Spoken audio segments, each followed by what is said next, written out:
જય શ્રી કૃષ્ણ મિત્રો, હું છું ચિરાગી પટેલ. વી આર ક્રેઝી ચેનલમાં તમારું સ્વાગત કરું છું.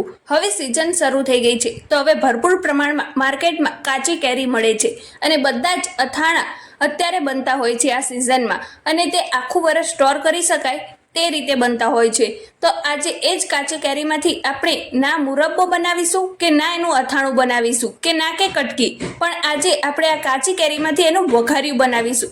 જે તમારે ઘરમાં શાક ના હોય તો પણ તમે એને ખાઈ શકો છો. તો એના માટે આપણે એક કાચી કેરી લઈ લીધી છે આ રીતના, અને સાથે જ આપણે 3 લીલા મરચાં લઈ લીધા છે. અને હવે આપણે આ કાચી કેરીની ઉપરની જે છાલ હોય એ ઉતારી દઈશું. આ રીતના જે બટેકા છોલવાનું ચપ્પુ હોય એના મદદથી આપણે એની છાલ ઉતારવાની છે, અને સહેજ પણ એનો ગ્રીન ભાગ ના રહેવો જોઈએ. સરસ મજાની એકદમ ઘસીને છાલ ઉતારવાની છે. આને જો તમે સ્ટેપ બાય સ્ટેપ ફોલો કરશો તો તમારું પણ જે કાચી કેરીનું વઘાર્યું છે એ એકદમ સરસ બનશે, અને ખાવામાં આ બહુ જ સરસ લાગે છે. તમે જેટલી રોટલી બનાવી હશે તે ઘરમાં ઓછી પડશે. તમને બપોરે પણ નાની મોટી ભૂખ લાગી હોય તો ત્યારે પણ આ વઘાર્યા સાથે તમે રોટલી ખાઈ શકો છો, અને ઘરમાં મહેમાન આવ્યા હોય તો તમે એને પણ સર્વ કરી શકો છો. તો જો ઉપરની આપણે છાલ ઉતારી લીધી છે. હવે એને આપણે ઝીણીએ સુધારી લઈશું. આના મોટા પીસીસ નથી રાખવાના, આપણે ઝીણા ઝીણા સુધારી લેવાના છે. જો આ રીતના જે રીતના સ્ક્રીન પર દેખાઈ રહ્યા છે એ રીતે તમારે સુધારવાની છે આ કાચી કેરીને. અને આ કાચી કેરીને બહુ જ સંભાળીને સુધારવી, તમારા હાથમાં વાગી ના જાય ચપ્પુ, તેનું ધ્યાન રાખવાનું, કારણ કે આ કડક હોય છે એટલે હાથમાંથી લસરી જતી હોય છે. જો આ રીતના આપણે સુધારી લઈશું. તમને આ કાચી કેરીનું વઘાર્યાની રેસીપી કેવી લાગી મને કમેન્ટ બોક્સમાં લખીને જરૂરથી બતાવજો. અને આગળ તમે કઈ રેસીપીનો વિડીયો જોવા માંગો છો એ પણ કમેન્ટ બોક્સમાં લખીને જરૂરથી બતાવજો. અને વી આર ક્રેઝી ચેનલ ઉપર તમે નવા આવ્યા હોય અને તેને સબસ્ક્રાઇબ ના કરી હોય તો એને સબસ્ક્રાઇબ પણ જરૂર કરી દેજો. તો જો વાતમાં જ આપણે કાચી કેરી સુધારીને તૈયાર થઈ ગઈ છે, અને સાથે તેલ ગરમ કરવા મૂકી દીધું છે. અને તેલ ગરમ થાય ત્યાં સુધી આપણે જે લીલા મરચાં લીધા હતા તેના આ રીતના મોટા ટુકડા કરી લેવાના છે.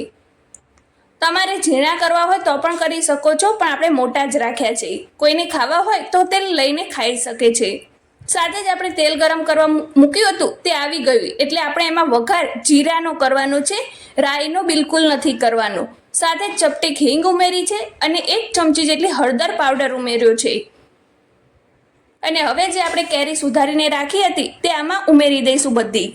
હવે ઉપર નીચે કરી અને સારી રીતે તેલ સાથે મિક્સ કરી લઈશું. તો જો બહુ જ ઇઝી છે, તમે સ્ટેપ બાય સ્ટેપ જોશો તો તમને પણ બનાવતા આવડી જશે. હવે આપણે જરૂર પ્રમાણે મીઠું ઉમેરી દઈશું. જેવું તમારા ઘરમાં ખારું મોરું ખાતા હોય એ પ્રમાણે તમારે ઉમેરવાનું છે. મેં અત્યારે અડધી ચમચી જેટલું ઉમેર્યું છે, અને તીખાશ પણ તમારા પ્રમાણે જ બેલેન્સ કરવાની છે. મેં અહીંયા 1 મોટી ચમચી જેટલું મરચું ઉમેર્યું છે, લાલ મરચું. આગળ આપણે મરચાં પણ ઉમેરવાના છે એટલે આપણે જોઈને ઉમેરશું. સાથે ધાણા જીરું પાવડર અડધી ચમચી જેટલું ઉમેર્યું છે, અને આને સારી રીતે મિક્સ કરી લઈશું ઉપરથી નીચે કરી. કાચી કેરીનું શાક બનાવો કે વઘાર્યું બનાવો, બંનેની મેથડ સેમ જ હોય છે, બસ થોડાક જ મસાલાનો ફેર પડે છે. હવે આપણે શાક ચડે એટલે કે આપણું વઘાર્યું ચડે ત્યાં સુધી આગળની પ્રોસેસ કરી લઈએ. તો આપણે મીડિયમ ગેસ ઉપર એને 5 મિનિટ સુધી થવા દેવાનું છે. ત્યારબાદ આપણે એ ચડે ત્યાં સુધી આ રીતના આખા મરી લઈ લીધેલા છે, કાળા મરી, અને સાથે ધાણા લઈ લીધા છે આખા, અને વરિયાળી લઈ લીધી છે, જેને અધકચરી ખાંડી લેવાની છે. પૂરેપૂરો ભૂક્કો નથી કરવાનો, આપણે અધકચરી જ એને ખાંડવાની છે, જેથી તમે ખાતા હશો ત્યારે એનો જે ટેસ્ટ હોય એ બહુ જ સરસ આવશે. જો અધકચરી આપણી ખંડાઈ ગઈ છે, અને મિક્સચરમાં નહીં ખાંડવાની, નહીતર એ રીએ પૂરેપૂરો ભૂક્કો થઈ જશે. હવે આપણે 5 મિનિટ પછી ચેક કરીએ તો જો આ રીતના સરસ મજાનું આપણું વઘાર્યું તેલ છોડવા લાગ્યું છે, એટલે એમાં આપણે મરચાં ઉમેરી દઈશું, જે આપણે લાંબા સુધારીને રાખ્યા હતા તે લીલા મરચાં, અને સારી રીતે મિક્સ કરી લઈશું. અને હવે આને 1 મિનિટ સુધી ઢાંકીને થવા દઈશું.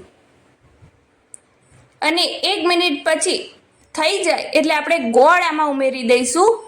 તમે જેટલી કાચી કેરી લેતા હોય એટલો જ ગોળ ઉમેરવાનો છે. ધારો કે તમે 300 ગ્રામ કાચી કેરી લીધી હોય તો 300 ગ્રામ જેટલો ગોળ ઉમેરવાનો. 250 ગ્રામ કાચી કેરી લીધી હોય તો તમારે 250 ગ્રામ ગોળ લેવાનો છે.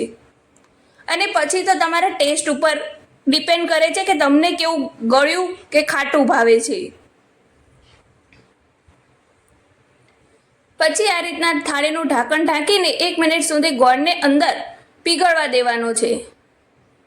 તો જો આ રીતના ગોળ સારી રીતે મેલ્ટ થઈ ગયો છે શાક સાથે. હવે આપણે ગેસની ફ્લેમ બંધ કરીને એને ઠરવા દઈશું 2 મિનિટ. જો કેટલું સરસ મજાનું આ તેલ છૂટું પડ્યું અને રસાવાળું આપણું વઘાર્યું બનીને તૈયાર થઈ ગયું છે. જો કેટલું સરસ લાગી રહ્યું છે. અત્યારે સ્ક્રીન પર જોતા જ તમારા મોઢામાં પણ પાણી આવી ગયું હશે.